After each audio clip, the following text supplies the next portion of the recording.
So I'd be curious this morning, do you have anyone in your life who you would like to change? Good, I'm glad a couple of you rose your hand. Because the better question is probably actually who in your life would you like to change?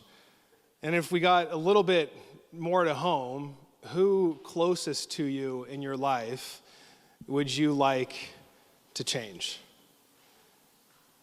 Like if you pause for a second and actually examine kind of your concentric circles, your immediate household, the roommates that you live with, the parents that you have, those that you parent.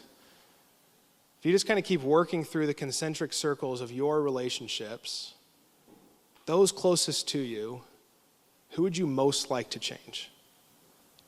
Now, I know you would admit off the cuff, you're not actually trying to change them. You don't do weird things that you don't have like passive aggressive ways of trying to like get them to change without actually saying it. You don't have any sort of conflict. You don't awkwardly show up out of any anxiety. I know you wouldn't admit any of these things, but I guarantee you, whoever that person is, you're showing up in some way, shape, or form to them.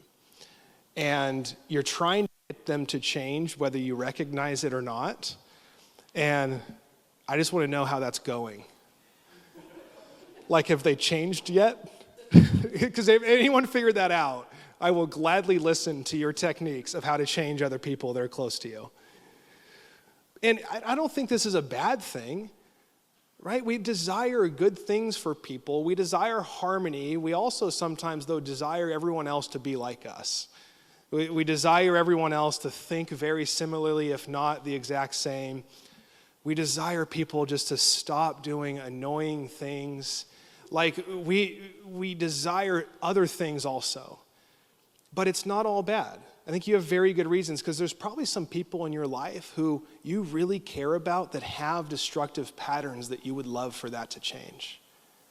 I don't think that's a bad thing. There are ways about others people's lives that you can clearly see something in their life that they don't see, and you just want them to so badly see how much better their life could be. So I know you have some of those. But outside of some of those, and maybe even with those, how's it going? How's it going changing the people who you have life figured out for? Because I know you have the answer on what would make their life better and what would make things easier. Now, here's the good news in all of this, as I thought about my list this week, is that people have been trying to change other people forever. Like, it's actually nothing new. You're joining a long history of people who have been trying this on for a very long time. And eventually someone will figure it out, right? That's just the nature of progress, kind of like with technology. Like, if we just keep solving things, everything gets better. No? You guys still have like anxiety in your life, even though like everything's being, okay. We just, like, at some point, someone's going to crack the code on how to change other people. And in the meantime, we'll all just kind of keep trying as like a science experiment for that one person that figures it out. So it's a tradition of trying to do this. And because it's a long tradition, God actually has some things to say about it. And I think he actually has some things to say that will actually help us. It'll actually help us in ways because it'll help the other person, right? Like, thank God he has some things to say of how I could change this person better so that it'll eventually help my life. I don't know if that's the exact way we're going to go today, but Paul, through God, has some things to say. We're going to pick up, he's actually talking about sex. He's actually talking about marriage and some relationship dynamics. I'm going to read through this. I love how Eugene Peterson paraphrases it in the Message. We're going to read through it, and I'll just draw a few things out that we're going to reflect on this morning, and then we'll walk out of here and change everybody. So, for the rest of you who are in mixed marriages, Christian married to non-Christian, we have no explicit command from the master. So this is what you must do. If you are a man with a wife who is not a believer, someone following Jesus, but who still wants to live with you, hold on to her. If you're a woman with a husband who is not a believer, but he wants to live with you, hold on to him. The unbelieving husband shares to an extent in the holiness of his wife, And the unbelieving wife is likewise touched by the holiness of her husband. Otherwise, your children would be left out. As it is, they also are included in the spiritual purposes of God. On the other hand, if the unbelieving spouse walks out, you've got to let him or her go. You don't have to hold on desperately. God has called us to make the best of it as peacefully as we can. You never know, wife. The way you handle this might bring your husband not only back to you, but to God. You never know, husband. The way you handle this might bring your wife not only back to you, but to God. And don't be wishing you were someplace else or with someone else. Where you are right now is God's place for you. Live and obey and love and believe right there. God, not your marital status, defines your life. Don't think I'm being harder on you than on the others. I gave this same counsel in all the churches. Now, while we draw out mixed marriages, I don't think you have to be or have been married or will be married for us to actually learn what Paul is talking about here and apply it to our lives. See, then you had a lot of mixed marriages because you had people that were coming to this new thing of following the ways of Jesus, and it was ripping their relationships at the seams because they were having to change their entire life. And so someone could find themselves in a marriage. They start practicing the ways of Jesus. They start handling their money differently. They start handling their sexual ethic differently. They start handling their time differently. They're showing up into spiritual practices and rituals. Their house is now beginning to smell like a different incense, and the person that lives there is like, I don't like this smell. And then they would fight. But on and on again, you had these mixed marriages, and everyone was trying to figure out, what the heck do I do? We don't believe the same anything. We don't believe the same thing anymore. I got to get out of this, or I need to find a way to get them out of this. And man, if they would just leave, it would just make everything so much easier. Or if they just agreed with me and came to the same conclusions I have, everything would just be great. Do you see what this is leading to? Do you see how relationally we can do these same things? That we have ways of being, we have ways of believing, we have ways of doing. And then oftentimes as we change, we want other people to change with us at the same pace as us, in the same ways as us. And or if other people start to change, we're like, whoa, hold on, where are you going? You can't do that. I thought we agreed. This is who you were when I first met you, but now how do I, and then we just want to change them over and over again. I think this is beyond marriage. This is beyond being in a mixed relationship. This is our relationship. This is my relationship to you and your relationship to me. This is the relationship of the person that you might be sitting next to. This is the relationship of the people that you're going to have dinner with tonight or sometime this week. This is the relationship that you show up to Monday to Friday from 9 to 5, the person in the office next to you. This is true of our relationships across the board. And Paul seems to be saying in all of this, live peacefully as much as you can. Now, I think there's a simple phrase here that can help actually draw this out for us. It's that this idea of responsibility in our relationships, that we can be responsible to something, but we may not actually be responsible for it. We might be responsible to the relationship we find ourselves in, the friendships that we have, the church community, our marriage or dating relationship, responsible to being parented or even doing parenting or being parented. Like we have a responsibility, but at what point does that responsibility go so far as to now I'm actually trying to change a person? Where I'm now responsible for the things that happen in someone else and not just controlling my ability to be responsible to the relationship that I've entered into. I mean, I know very quickly you'll sign off on your job. man, I'm responsible to my one role, but my coworkers, I'm not responsible for them. Man, I'm responsible to show up honorably and work hard and do my part, but I'm not responsible for the entire success of the company or the organization. Right? We have a lot of things in our life that we very quickly will push off the responsibility for. But then why is it so hard with the people closest to us? That somehow we now act as if we're responsible for them and that we need to enact change in them so that everything would be made right. We need them to change. And I'm going to find a way of making that happen because I'm responsible for that. Now the good news and the bad news is that people have studied humans for a very long time, and they found ways in which this shows up in all of our relationships. The bad news is that it actually is you. So like while we try to think about techniques of changing other people, and man, if they would just change, that kind of is the easy way.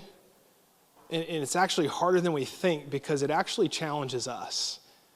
It actually reveals a light in who we are and our ability or inability to be in relationship with people, whether they agree with us, disagree with us, tend to like the same things or not, tend to bug us or not. Now, very quickly, just a couple things. What I'm not talking about is abusive relationships. Relationships in which someone is abusive mentally, emotionally, physically. Someone who is not holding up the end of the bargain when it comes to integrity in a marriage, in a relationship, in a parenting agreement, whatever it is.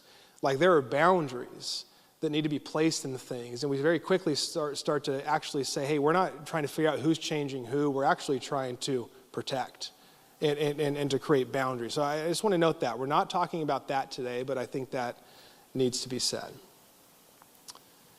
There's probably one other thing we're not talking about, but now I forgot it as I brought that one up. But it might come back to me. But I think that's important to be said because this can get wonky really quick where we could actually hear, oh, I just need to stay in this and I need to be passive to somebody who is abusive, harmful, hurtful, someone who's not actually holding up the agreement in what this relationship looks like in God. Okay? What I'm talking about is the people who are closest to you that you don't like, that you want to change, that you don't agree with, that you have a hard time with, that you just don't see them making the decisions that they should be making in the light of the way that you view the world and how you view things, okay? So now back to the bad part. The bad news is that this is hard and it's actually about you. Murray Bowen created what's called family systems theory. And some of you in the room are therapists and counselors, so I'm not going to go too far because at some point I'll say something wrong and you'll correct me, and that's okay. I like being corrected, but let's just not do it in front of an entire audience. So I'm going to say a few things, and then what we want to do is just examine. And I want you to actually take these ways of being on and examine your own relationships through the lens of the person who you most want to change, okay? So what's said here is that the hard part is that oftentimes what this is attached to is that there's anxiety in the systems that you and I find ourselves in, okay? Now, I know very quickly we can think anxiety of someone who's anxious and responds anxiously and has anxiety. We're not actually talking about someone necessarily having anxiety because we all have anxiety. We have chronic and acute anxieties, and those show up differently. So everyone here in this room has anxieties, but maybe more importantly is that there's anxieties inside this room in the relationships that are here. Like even this morning, like you thought through the clothes you were going to wear, how you were going to show up, when you were going to show up, where you were going to sit, who you're going to see or not going to see. Like you have to work through all these different things. That is anxieties working themselves out in relationship and in systems. And you can take that and just apply that anywhere. But what tends to happen is Murray Bowen found 5 ways in which anxiety shows up in a system, and our need to try and squash that anxiety, we respond in 5 primary ways. Okay, we want to run through these? Let's try this on. And what I want you to do as we read through these, there's no shame in any of this. You find yourself one of them to really describe where you're at in a certain relationship right now. I actually consider that more God's grace than any type of shame in your life. So this isn't to say you're bad and what you're doing is bad. This is to say, in God's grace, he wants to heal and redeem, because oftentimes the way we show up are attached to what's called our family of origin. The way that we were parented, the way that we had teachers in our lives, the way that we had other authority figures in our lives. We have things inside of us that have been passed down. You could actually track back. If you look back at your family lineage, and if you actually work through, you can see some of these things being passed down because we tend to repeat the things that were done to us or before us, or we pendulum swing, one or the other. So let's go through a couple of these, 5 of them to be exact. The first one here is conflict. And each of these is just a line of what it might look like if you're in conflict with somebody in the relationship. People in conflict tend to show tendencies to become critical when anxiety is high. And this is you becoming critical. You're embroiled in blame for perceived problems. You project your own problems on other people. You focus more on the other than on the self. You fight rather than switch, have fun, or do anything useful. And real far, you behave abusively.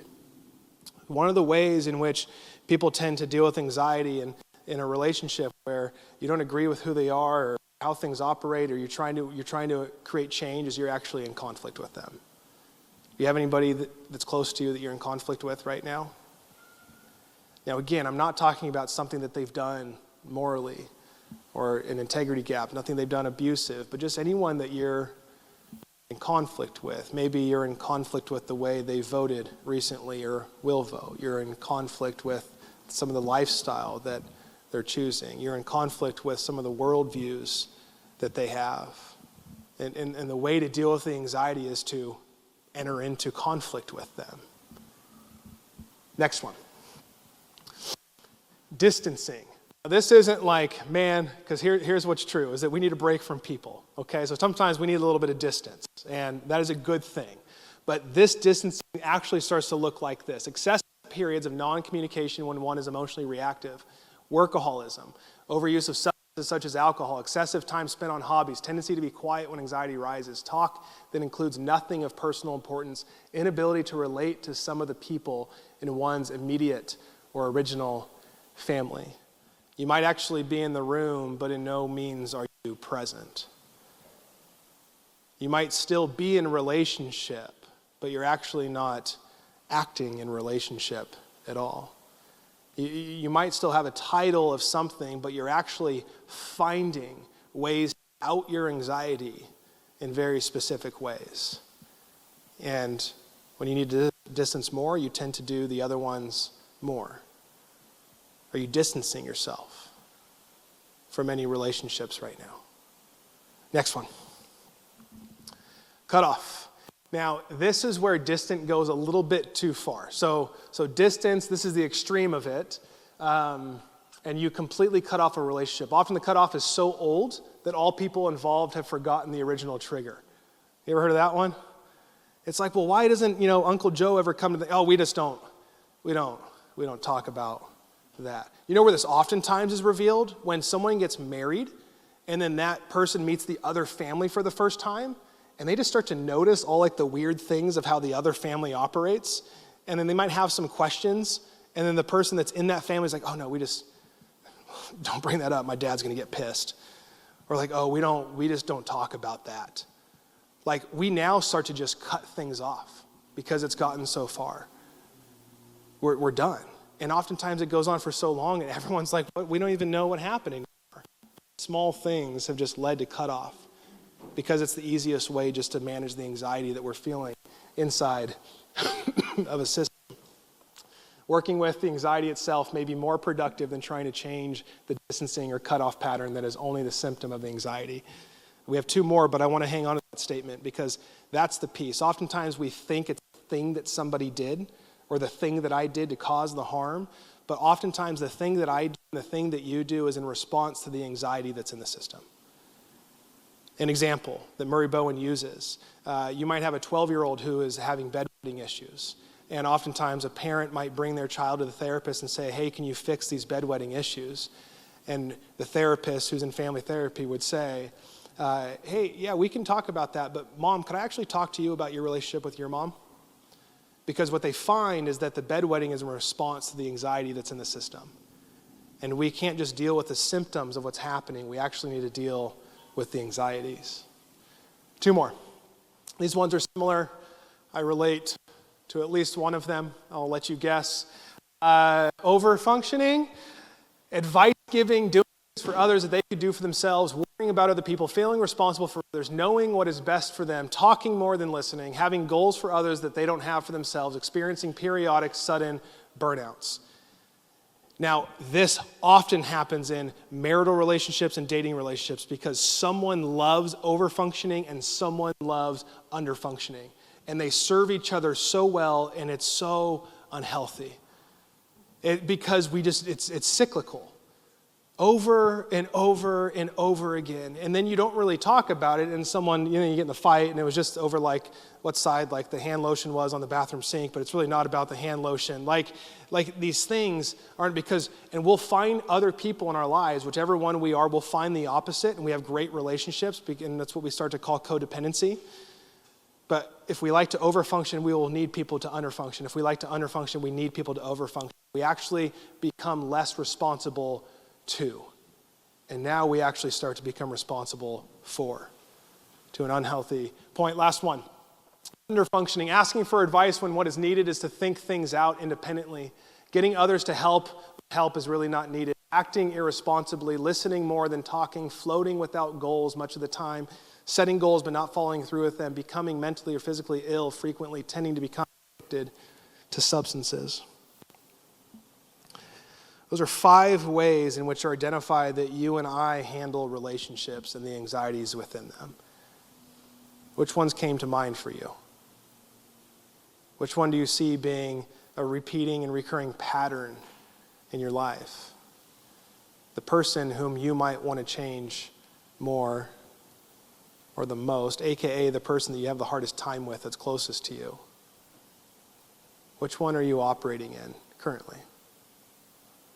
Now, I said, this is not shame or guilt. These are helpful tools, kind of like a personality assessment. Like if we obsess over them, I think they actually become hurtful at some point because we box ourselves into who God is actually calling us to be and actually to move away from some of our innate behaviors and attitudes. That can happen, like we obsess. But what personality assessments are great for is helping us look in the mirror. Actually helping us examine who we are and the ways that we show up in the world to other people. That can be really helpful, and to learn why other people might be showing up to us in a certain way. And I think these are the same things. This is not a shame or a guilt saying you're bad or what you're doing is bad. It's an opportunity to look in the mirror and say, in this relationship that I so badly want to change the other person, what if I just changed? What if it's an opportunity for me to actually self-examine and find ways to become healthier inside this relationship? Last point, and I will say that Murray Bowen draws some stuff from the life of Jesus.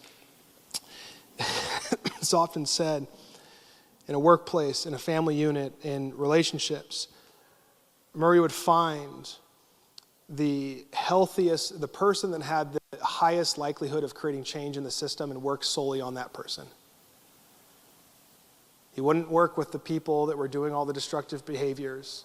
He wouldn't work with everything that was falling apart and going wrong. He would find the person in the system that had the greatest chance of change and work with that person, because the belief is if that person changed, everyone else would begin to change because the system would change.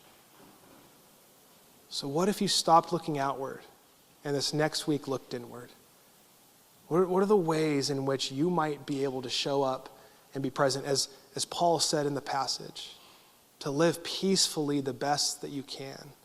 Not just to keep the peace, but to live peaceably, to actually make peace, to work at peace. It starts with you and I, not the people that we want to change. And so 2 ways I thought of that could help us this week. 1 is a daily examine. We have the cards on the back table. I know a number of you have these in your home. Can we keep being a people that do the daily examine, because what it gives us an opportunity to is every single day, every single week, in the middle of the day or the evening, we can actually have just a few practices very quickly in 2 minutes or 20 minutes to examine how we're showing up that day. Where was God in our day? Who was I in my day?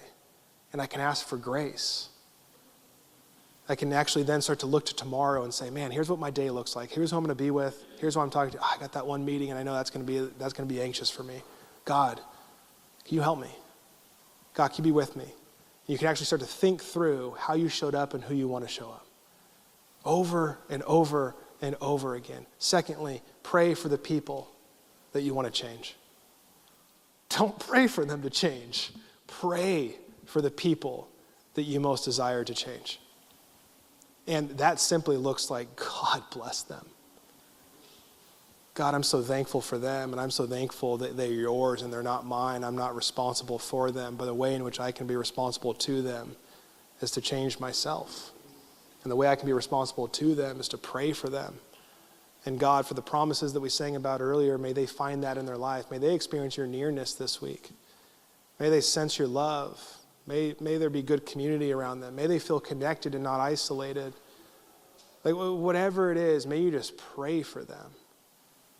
Because one of the greatest ways that we actually change is through prayer with God and for other people.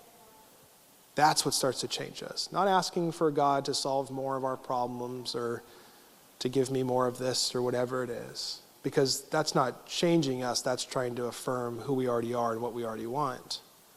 Prayer is an opportunity for us to change. God, examine my heart. Examine the ways in which I'm not following your Son. Examine the ways in which I can become more like you. Examine the ways in which I can become an instrument of peace. Examine the ways in which I'm showing up in destructive patterns.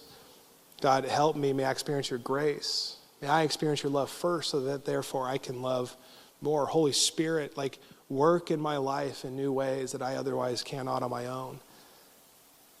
Over and over and over again. And I believe that has the greatest chance of actually bringing change, not only in the relationship that you most want to change, but actually in this community, actually in our community as a town, and you just keep working out in these concentric circles. There's one quote that's been so much, we don't know who it's from anymore. But he says this: when I was a young man, I wanted to change the world. I wanted to change the world. I found it was difficult to change the world. So I tried to change my nation. When I found I couldn't change the nation, I began to focus on my town. I couldn't change the town, and as an older man, I tried to change my family. Now, as an old man, I realized the one thing I can change is myself. And suddenly I realized that if long ago I had changed myself, I could have made an impact on my family. My family and I could have made an impact on our town. Their impact could have changed the nation, and I could indeed have changed the world. So I think it's in God's grace that you really don't have to worry about the other person. Now, again, you might have to set some boundaries, but they're not yours. They're God's. Your spouse is not yours. They're God's. Your child is not yours. Your parents are not yours. They're God. The person who abused their authority in your life 20 years ago is not yours. They're God's. You just keep working through it. I think it's such a grace that I actually don't have to go around changing other people. That I can simply be present to the God who wants to change me first and foremost. And in that, I actually have the better potential of participating in peace and shalom and the healing that God brings. The work that he wants to do in and around me oftentimes is going to happen through me. So what does it look like for you this week? If you lean towards one of those 5 categories, if that came up for you, and then if it came up with a single person, what would it look like just to be aware of that this week? Whenever you interact with them, what would it look like to pause afterwards and say, how did that just go? How did I respond? What was I feeling? How did they react? What did I want to change in them? Actually taking examination of those things. Because as Paul said, he's looking at these mixed marriages. In ways, he's looking at all of our relationships. And he's saying, man, stay in it. Stay right where you are. I know you want to change them. I know you want to change the circumstance. But this is one of the greatest ways in which people will come to know Jesus, because they will actually see a God who's revealed in love and grace and mercy through your ability to stay in connection with people while still differentiating yourself. Not completely conforming or giving in, not getting other people to completely conform or give in. And I think it's in this that God can be revealed. In a nation that is trying to find people who actually have unity with one another across differences. They can actually look at us and find peace and grace even when we don't agree. Like, you don't find that anywhere. But hopefully you find that in the people of Jesus. Why don't we stand?